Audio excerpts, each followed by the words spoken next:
আমরা যে খাল খনন কর্মসূচিটা হাতে নিয়েছি সর্বোচ্চ প্রায়োরিটি দিয়ে সেটা তিনি উদ্বোধন করেছেন।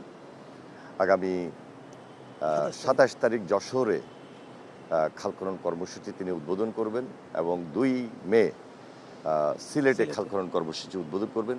এছাড়াও আমাদের সারা দেশব্যাপী এই কর্মসূচি অব্যাহত রয়েছে। আমাদের মন্ত্রণালয়ের আরও আনুষঙ্গিক যে সমস্ত কাজ রয়েছে সেগুলো নিয়ে বিশদ এবং বিস্তারিত আলোচনা হয়েছে। সারা বাংলাদেশে কিভাবে আমরা এগুলাকে মোকাবেলা করছি, সামনে বর্ষা আসতেছে, অতিপ্লাবন হতে পারে, বন্যা হতে পারে, আগাম আমাদের কি কি কাজগুলো করা দরকার সেই ব্যাপারে আমরা সর্বোচ্চ চিন্তা আমরা করে রেখেছি যে ইমিডিয়েট অনেক জায়গায় ইমার্জেন্সি কিছু ওয়ার্ক আমাদের পানি সম্পদ মন্ত্রণালয়ের নদী ভাঙন আছে, সেখানে কাজ করা দরকার, সেগুলোকে আমরা কীভাবে অ্যাডজাস্ট করবো, অ্যাড্রেস করব, সেই সমস্ত ব্যাপারে বিশদ আমরা আলোচনা করে সিদ্ধান্ত নিয়ে রেখেছি। সকল ব্যাপারে আমাদের প্রস্তুতি আছে। আমরা তো ইচ্ছা করলে খুব এই অল্প সময়ের মধ্যেই সকল জলাবদ্ধতা দূর করতে পারবো না, তবে আমাদের আগ্রহ, ইচ্ছা এবং মহৎ উদ্যোগ রয়েছে এগুলা নিরসন করার জন্য।